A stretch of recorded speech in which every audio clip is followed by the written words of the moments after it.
بسم اللہ الرحمن الرحیم۔ السلام علیکم۔ میں سعودیہ کے شہر میں لیڈیز پولیس کی نوکری کرتی تھی۔ مجھے ایک بار ایک امیر عربی کے گھر جاسوسی کے لیے بھیجا گیا۔ میں وہاں ایک ملازمہ بن کر گئی تھی، لیکن 1 ماہ گزرنے کے بعد بھی مجھے ایسا کچھ نظر نہ آیا۔ لیکن ایک رات میں اس بنگلے کے پچھلی طرف گئی تو وہاں ایک دروازہ تھا۔ جیسے ہی میں اندر گئی تو ایک تہہ خانے میں گر گئی۔ جیسے ہی میں نے وہاں دیکھا تو وہ عربی عورتوں کے ساتھ۔ میری خوش نصیبی یہ تھی کہ میں نے آنکھ ہی سعودیہ جیسے مبارک شہر میں کھولی تھی۔ میرے والد کی یہاں پولیس میں نوکری تھی۔ پاکستان میں شادی کرنے کے بعد میرے ابو میری والدہ کو اپنے ساتھ سعودیہ لے آئے تھے، اس لیے میری پیدائش مکہ جیسے مقدس شہر میں ہوئی تھی۔ میری والدہ حافظ قرآن تھیں، اس لیے کلام پاک کی بہت سی صورتیں میں نے اپنی والدہ سے حفظ کی تھیں۔ میں نے شروع سے ہی ایک پاکیزہ ماحول پایا تھا۔ میری والدہ بہت نیک تھیں۔ میرے والد بھی ایک ایماندار پولیس والے تھے۔ میرے والد کی خواہش تو یہ تھی کہ ان کی پہلی اولاد بیٹا پیدا ہوتا، کیونکہ وہ چاہتے تھے کہ ان کا بیٹا بھی بڑا ہو کر پولیس انسپکٹر بنے۔ بدقسمتی یہ تھی کہ میرے بعد ان کی دوسری اولاد بھی نہ ہوئی۔ جب میں نے ہوش سنبھالا تو اپنے والد کی خواہش کئی بار سنی تھی، تبھی ارادہ کر لیا کہ میں انہی کی طرح سے ایماندار پولیس والی بنوں گی۔ اس لیے میں نے بڑی ہو کر پولیس کی لائن جوائن کی تھی۔ میرے والد یہ خوشی بھی نہ دیکھ سکے۔ میں ابھی ٹریننگ میں تھی کہ ایک حادثے میں ان کی موت واقع ہو گئی تھی۔ جب تک میں پولیس انسپکٹر بن کر آن ڈیوٹی لگی، میری والدہ بیمار رہنے لگی تھیں۔ میری پوسٹنگ جدہ میں ہو چکی تھی۔ مجھے 1 سال ہوا تھا ڈیوٹی دیتے ہوئے کہ میری والدہ کا انتقال ہو گیا۔ بہت کم عمری میں ہی میں نے یہ دکھ دیکھ لیے تھے، اور اب میرا مقصد صرف ایمانداری سے کام کرنا تھا اور اپنے والد کا نام روشن کرنا تھا۔ اس لیے میں جس کیس میں ہاتھ ڈالتی اس میں کامیاب ہوتی تھی۔ وجہ یہ تھی کہ میں اپنا کام ایمانداری سے کرتی تھی، نہ ہی کبھی رشوت لی اور نہ ہی کبھی کسی مجرم کو بنا سزا کے چھوڑا۔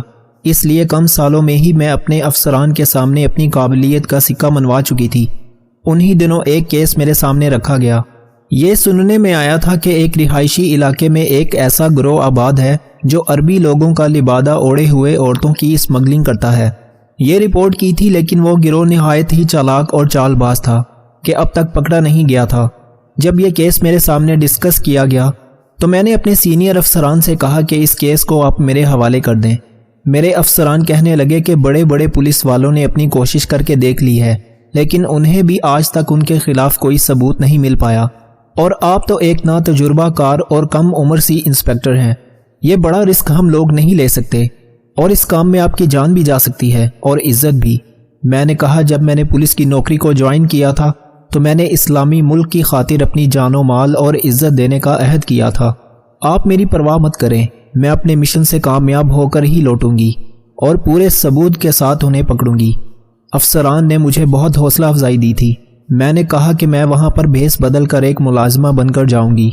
ملازمہ بہت جلد گھر کے معاملات کو سمجھ جاتی ہے۔ میرے لیے اس طرح سے اپنا کیس حل کرنا اور بھی آسان ہو جائے گا۔ میرے سینئر افسران کو میری یہ بات بہت پسند آئی تھی، اس لیے میں نے پولیس کی وردی اتاری اور ایک عام سی ملازمہ بن کر اس گھر میں نوکری لینے کے لیے چلی گئی۔ ذرا سی پیش رفت کے بعد مجھے وہاں ملازمت بھی مل گئی۔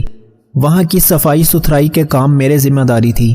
بہت بڑا بنگلہ تھا اور وہاں رہنے والے عربی 1 سے زائد شادی کرنے کے عادی تھے۔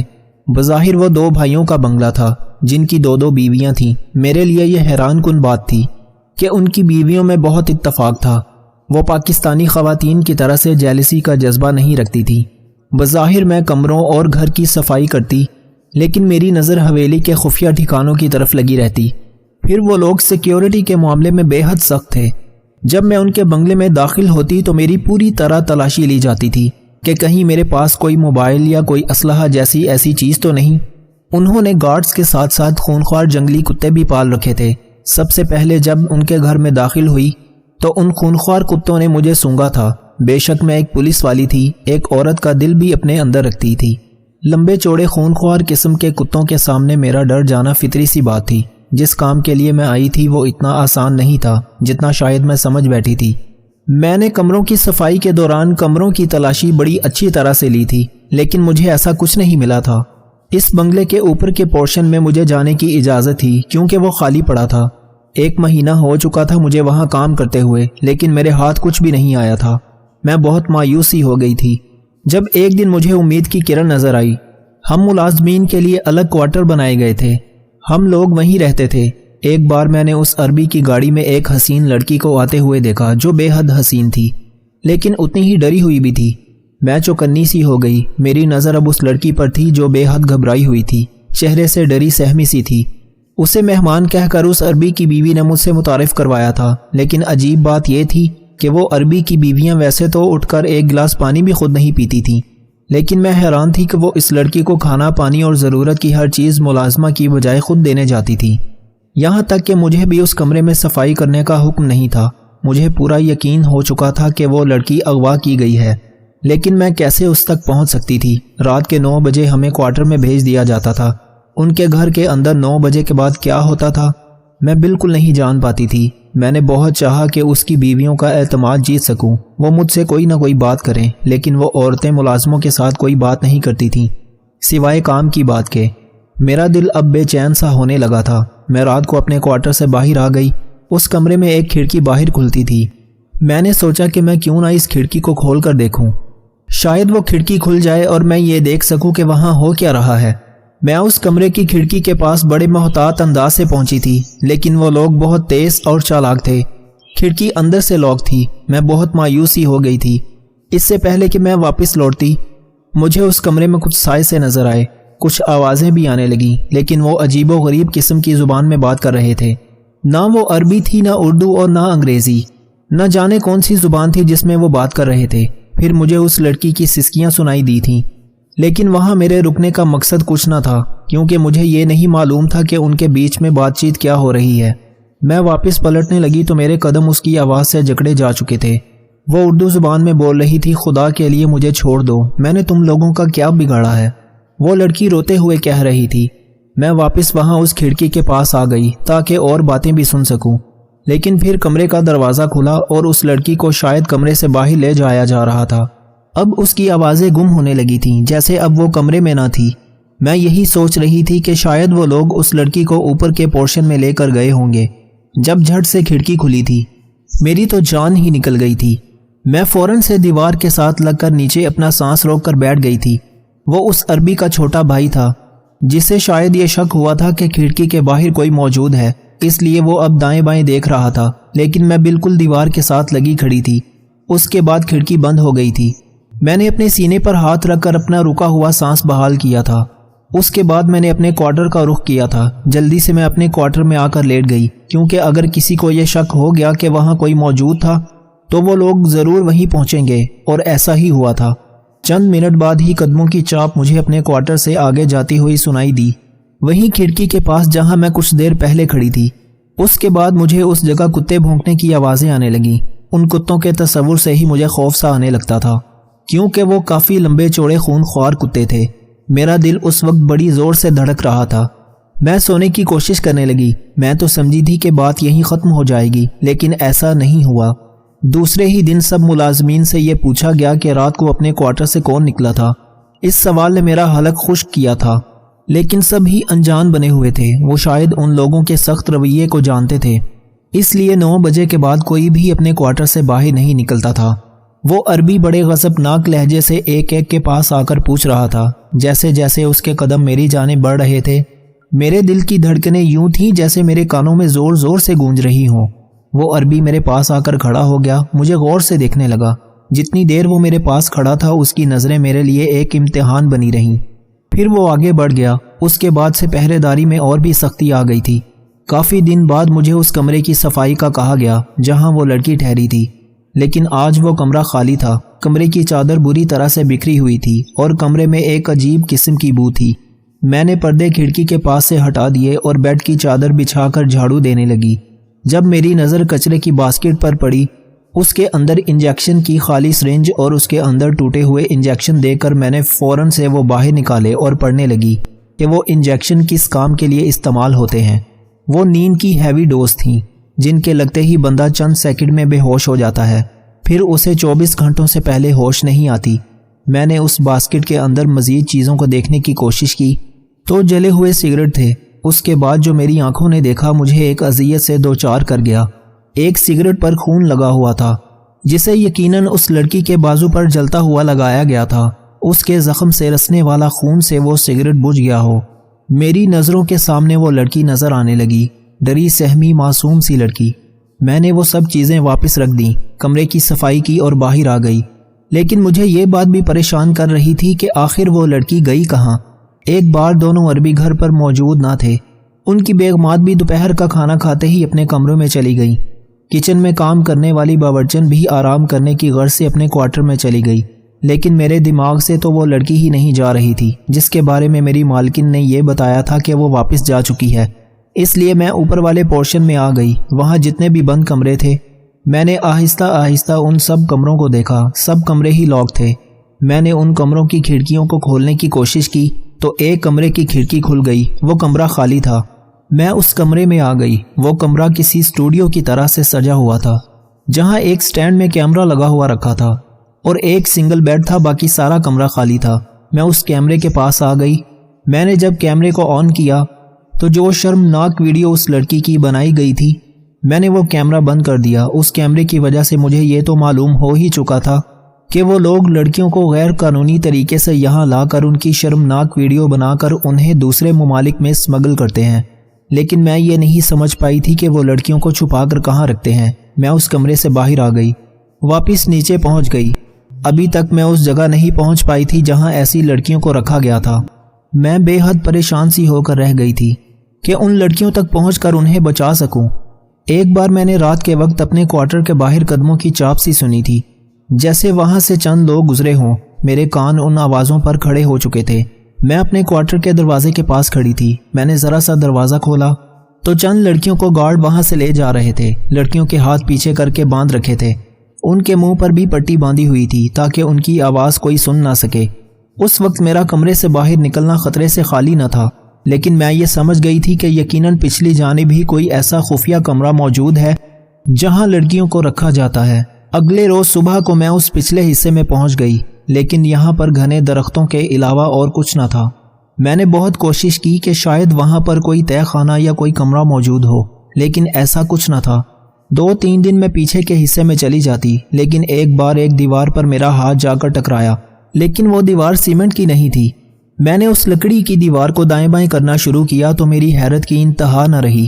وہ بائیں جانب ہو گئی۔ وہ دیوار نہیں، اندر جانے کا راستہ تھا جو میرے سامنے کھل چکا تھا، لیکن اندر گھپ اندھیرا تھا۔ میں جیسے ہی اندر گئی وہ جگہ نیچے کو ڈھلان جیسی تھی۔ وہاں اندر جاتے ہی میں اپنے قدموں پر توازن برقرار نہ رکھ سکی اور گر گئی اور لڑکھڑاتی ہوئی ایک تہہ خانے میں پہنچ گئی۔ جہاں پہنچی تھی وہاں روشنی موجود تھی، اس لیے جب میں نے وہاں دیکھا بہت سی لڑکیاں وہاں موجود تھیں جنہیں رسیوں سے باندھ کر رکھا گیا تھا، جن کی ابتر حالت دیکھ کر مجھے ان کے ساتھ کی گئی زیادتی کا اندازہ ہو چکا تھا۔ اس سے پہلے کہ میں ان سے کچھ پوچھتی، مجھے کمرے کا دروازہ بند ہونے کی آواز سنائی دی، پھر کسی کے اس ڈھلان سے نیچے اترنے کی۔ میرا دل دھک سے رہ گیا تھا۔ سامنے اب وہ عربی کھڑا تھا، اسے دیکھ کر تو میری رنگت ہی فک ہو گئی تھی۔ بے شک میں ایک پولیس والی تھی، لیکن اس وقت بنا کسی ہتھیار کے تھی اور پکڑی بھی جا چکی تھی۔ وہ عربی بڑے غضبناک انداز سے میرے پاس پہنچا اور میرے مقابل کھڑا ہو گیا کہ تم نے مجھے بے وقوف سمجھ رکھا تھا لڑکی۔ تمہاری حقیقت تو میں اسی وقت جان گیا تھا جب تم کھڑکی کے اندر سے جھانکنے کی کوشش کر رہی تھی۔ اگلے روز جب سب ملازمین سے میں پوچھ رہا تھا تو میرا 100% شک تم پر تھا، اس لیے میں نے تمہاری ساری انفارمیشن نکلوا لی تھی۔ اس لیے تمہیں پورا موقع دیا کہ تم جس مقصد کے لیے آئی ہو وہ شوق بھی پورا کر لو۔ ہمارے پورے گھر میں کیمرے لگے ہوئے ہیں، اس لیے کون کیا کر رہا ہے اور کیا نہیں ہم سب جانتے ہیں۔ تم میری آنکھوں سے اوجھل ہرگز نہیں تھی۔ یہ سب سن کر تو میں دنگ رہ گئی تھی۔ اس شخص نے ایک کمینگی بھری مسکراہٹ چہرے پر سجائی تھی، پھر اپنا چہرہ میرے چہرے کے قریب کر کے بولا، بہت سمارٹ بننے کی کوشش کر رہی تھی تم، اب دیکھو کہ میں تمہارا حشر کیا کرتا ہوں۔ اس سے پہلے کہ وہ میرے ساتھ کچھ کرتا میں نے اس پر حملہ کر دیا۔ میرے پاس اسلحہ تو موجود نہ تھا، لیکن میں لڑنا جانتی تھی، اس لیے میں اسے مارنے لگی۔ اسے شاید مجھ سے ایسی امید نہ تھی، اس لیے میرے پنچ مارنے پر وہ دور جا کر گرا، لیکن اگلے ہی لمحے اس کے گارڈ وہاں موجود تھے جو مجھے بازو سے پکڑ چکے تھے۔ میں اتنی طاقتور بھی نہ تھی کہ ان 2 ہیکل گارڈز کا مقابلہ کر سکتی۔ وہ شخص اب مجھے خون خوار آنکھوں سے دیکھ رہا تھا۔ اس نے ایک زوردار تماچا میرے منہ پر مارا تھا، کہنے لگا، کمینی تو نے مجھ پر ہاتھ اٹھایا۔ پھر اس نے اپنے جیب سے ایک انجیکشن نکالا۔ میں سمجھ گئی تھی کہ وہ نشہ آور انجیکشن ہے۔ میں نے کہا، تمہیں شرم نہیں آتی؟ عورت کو بے ہوش کر کے اس کے ساتھ بدکاری کرتے ہو؟ اگر مرد ہو تو میرے ہاتھ چھوڑ کر میرا مقابلہ کرو۔ وہ میری بات پر ہنسنے لگا، کہنے لگا، تمہاری باتیں مجھ پر بے اثر ہیں، یہ کہہ کر اس نے میرے بازو پر وہ انجیکشن لگا دیا۔ میرا سر چند لمحوں میں ہی چکرانے لگا تھا، میری آنکھیں بند ہونے لگی تھیں، ذہن بالکل تاریکی میں جا چکا تھا۔ مجھے یہ نہیں معلوم تھا کہ میں کہاں ہوں، لیکن اپنے وجود کے ساتھ ہونے والی زیادتی کو محسوس ضرور کر پا رہی تھی۔ مجھے لگا میرے رخسار پر کسی نے آگ کا شعلہ رکھ دیا ہو۔ نیم بے ہوشی کی حالت میں بھی اپنے وجود پر دیے گئے زخموں پر مجھے بڑی شدت سے تکلیف ہو رہی تھی۔ جب مجھے ہوش آئی، میں اس کمرے میں موجود تھی جہاں کیمرہ لگا ہوا تھا۔ میرا وجود بالکل مزمل سا ہو چکا تھا، میں ان کے عتاب کا نشانہ بن چکی تھی۔ سامنے لگے آئینے میں خود کو دیکھ کر میں خوف سے چیخی تھی۔ میرے اوپر جلے ہوئے سگریٹ بجھائے گئے تھے۔ میری بکھڑی اجڑی حالت مجھے میری بربادی کی داستان سنا رہی تھی۔ مجھ میں اتنی ہمت بھی نہ تھی کہ اٹھ کر اپنے پاؤں پر کھڑی ہو سکوں۔ میں نے کبھی سوچا نہیں تھا کہ یہ کیس مجھ سے میری عزت لے جائے گا۔ میرے آنسو بہنے لگے تھے، اور جب وہ آنسو میری زخموں پر لگتے تو مجھے ایک نئی اذیت سے گزار جاتے، جیسے میرے زخموں پر کسی نے نمک چھڑک دیا ہو۔ میرے کمرے کا دروازہ کھلا اور اس شخص کی بیوی اندر داخل ہوئی۔ وہ کھانے کی ٹرے رکھ کر چلی گئی۔ میں نہ جانے کب سے بھوکی تھی کہ کھانا دے کر مجھ سے رہا نہیں گیا۔ میں نے پیٹ بھر کر کھانا کھایا تھا۔ کچھ دیر بعد مجھے 2 گارڈ لینے آ گئے اور مجھے بازوؤں سے سہارا دے کر اس کمرے سے باہر لے جانے لگے۔ میں بالکل بے جان سا وجود تھی، لیکن وہ لوگ مجھے اس تہہ خانے میں پھینک کر چلے گئے۔ میں وہاں لڑکیوں کو بچانے آئی تھی، انہیں تحفظ دینے آئی تھی، لیکن خود بھی برباد ہو چکی تھی۔ پھر وہ دونوں عربی اس تہہ خانے میں آ گئے، میرے پاس آ کر ہنسنے لگے۔ ان میں سے ایک کہنے لگا، ہم کسی اور ملک کے باسی ہیں، یہاں نقلی عربی بن کر آئے ہیں، اور آج رات تک تمہیں بھی غیر قانونی طریقے سے اسی ملک لے جائیں گے۔ پھر تم لوگوں سے جسم فروشی کا کام لیا جائے گا۔ جب تک تمہاری پولیس ٹیم یہاں پہنچے گی، تم بھی یہاں سے اسمگل ہو چکی ہوگی۔ وہ یہ بات کرنے کے بعد میرے پاس آ کر جھک گیا، کہنے لگا، تمہاری ویڈیو بھی بہت جلد وائرل ہو کر تمہارے افسران کے پاس ہمارا منہ توڑ جواب بن کر پہنچے گی۔ یہ کہہ کر وہ اٹھنے لگا تھا کہ میں نے ہاتھ میں پکڑی پسٹل سے اس پر گولیاں چلا دیں۔ دونوں بھائیوں کو بھون کے رکھ دیا۔ جب گارڈ مجھے اس تہہ خانے میں لٹا رہے تھے تو میں اس وقت ایک گارڈ کی جیب سے پسٹل نکال چکی تھی۔ وہ دونوں ہی زمین بوس ہو کر تڑپنے لگے تھے۔ کچھ دیر بعد ہی وہ مر چکے تھے۔ پولیس کے سائرن کی آواز پر میں پھر سے ہوش سے غافل ہوئی تھی۔ میں نے اپنا مشن پورا کر دیا تھا۔ جب مجھے ہوش آئی، میں ہاسپٹل میں تھی۔ 1 ماہ لگا مجھے ٹھیک ہونے میں اور اپنی ڈیوٹی دوبارہ جوائن کرنے میں۔ وہ سب لڑکیاں آزاد ہو چکی تھیں، ان کی ویڈیو بھی وائرل ہونے سے بچ گئی تھی۔ میں نے عزت اپنے فرض کی خاطر گنوا دی تھی، لیکن بہت سی لڑکیوں کو جسم فروشی جیسے گناہ سے بچا لیا تھا۔ جب کسی کو کسی سے رشتہ ختم کرنا ہو تو سب سے پہلے وہ اپنی زبان کی مٹھاس ختم کرتا ہے۔ اپنے اندر پرندے کی طرح عاجزی پیدا کرو، جو آسمان کی بلندیوں کو چھو کر بھی اپنی گردن جھکا کر رکھتا ہے۔ ہمیشہ ایسے شخص کو چنا کرو جو آپ کو عزت دے، کیونکہ عزت محبت سے کہیں زیادہ خاص ہوتی ہے۔ ہمیشہ اپنی چھوٹی چھوٹی غلطیوں سے بچنے کی کوشش کرو، کیونکہ انسان پہاڑوں سے نہیں پتھروں سے ٹھوکر کھاتا ہے۔ صرف پیسے کا ہونا رزق نہیں ہے، نیک اولاد، اچھا اخلاق اور مخلص دوست بھی رزق میں شامل ہیں۔ تمہارے والدین تمہیں بچپن میں شہزادوں کی طرح پالتے ہیں، لہٰذا تمہارا فرض بنتا ہے کہ ان کے بڑھاپے میں ان کو بادشاہوں کی طرح رکھو۔ مصیبت کے وقت بھی مطمئن نظر آؤ اور مشکلات کے باوجود خوش باش رہو۔ برائی کو خود میں اور اچھائی کو دوسروں میں تلاش کرو، یہی انسان کی سب سے بڑی اصلاح اور اس میں ہی فلاح ہے۔ ایک بزرگ فرماتے ہیں کہ 40 سال والی عورت اگر 15 سال جیسی دکھنا چاہتی ہے تو روزانہ سوتے وقت چلغوزہ کھا لے، کچھ دنوں بعد پہچانی نہیں جائے گی۔ خدا سے جب بھی مانگو تو مقدر مانگو، عقل نہیں، کیونکہ میں نے بہت سے عقل والوں کو مقدر والوں کے در پر دیکھا ہے۔ جہاں بھی رہو خدا سے ڈرو اور ہمیشہ حق بات کہو، چاہے کتنی ہی تلخ کیوں نہ ہو۔ کسی کے خلوص اور پیار کو اس کی بے وقوفی مت سمجھو، ورنہ کسی دن تم خلوص اور پیار تلاش کرو گے اور لوگ تمہیں بے وقوف سمجھیں گے۔ کبھی کسی کو دکھ مت دو، کیونکہ معافی مانگ لینے پر بھی دل میں درد باقی رہتا ہے، جس طرح دیوار میں سے کیل نکالنے پر سوراخ باقی رہتا ہے۔ کبھی بھی اپنی جسمانی طاقت اور اپنی دولت پر بھروسہ مت کرنا، کیونکہ بیماری اور غریبی آنے میں دیر نہیں لگتی۔ حق جہاں پر بھی ہو وہاں تک پہنچنے کے لیے شدید سختیوں میں بھی گھس جاؤ۔ بہت زیادہ باتیں کرنے والے سے لوگ تنگ آ جاتے ہیں۔ اپنے دوست کو اتنے ہی راز بتاؤ کہ کل کو اگر وہ تم سے دشمنی پر آمادہ ہو تو تمہیں کوئی نقصان نہ پہنچا سکے۔ جس نے تمہارے ساتھ برائی کی ہو اس کے ساتھ احسان کر کے اسے بدلہ دے دو، کیونکہ احسان بد زبانوں کی زبان بند کرتا ہے۔ جب تمہاری مشکلات حد سے بڑھنے لگیں تو سمجھ لو کہ اللہ تعالیٰ تمہیں کوئی بلند مقام دینے والا ہے۔ اگر کوئی شخص اپنی بھوک مٹانے کے لیے روٹی چوری کرے تو چور کے ہاتھ کاٹنے کی بجائے بادشاہ کے ہاتھ کاٹے جائیں۔ ساری دنیا کے سارے لوگ تجھے اپنے فائدے کے لیے چاہتے ہیں، صرف تیرا رب ہی ہے جو تجھے تیرے فائدے کے لیے چاہتا ہے۔ جس شخص کے دشمن نہ ہوں سب دوست ہوں، اس جیسا منافق کوئی نہیں، کیونکہ دشمن اس کے ہوتے ہیں جو حق کی بات کہتا ہے۔ برائی کی مثال ایسی ہے جیسے پہاڑ سے نیچے اترنا، ایک قدم اٹھاؤ تو باقی اٹھتے چلے جاتے ہیں، اور اچھائی کی مثال ایسی ہے جیسے پہاڑ پر چڑھنا، ہر قدم پچھلے قدم سے مشکل مگر ہر قدم پر بلندی ملتی ہے۔ کم ترین علم وہ ہے جو زبان پر رہے، بلند ترین علم وہ ہے جو کردار سے ظاہر ہو۔ سب سے زیادہ قابل نفرت وہ شخص ہے جو لوگوں میں عیب تلاش کرتا ہے۔ لوگ دو طرح کے ہیں، ایک سخی لیکن اس کے پاس پیسہ نہیں ہوتا، دوسرے مالدار مگر وہ کسی کی حاجت روائی نہیں کرتے۔ تنگ دستی میں سخاوت کرنا، غصے میں سچ بولنا اور طاقت ہوتے ہوئے معاف کرنا بہترین نیکی ہے۔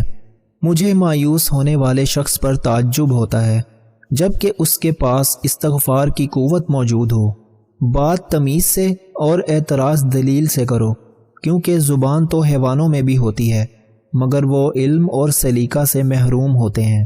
اچھے وقت سے زیادہ اچھا دوست عزیز رکھو، کیونکہ اچھا دوست برے وقت کو بھی اچھا بنا دیتا ہے۔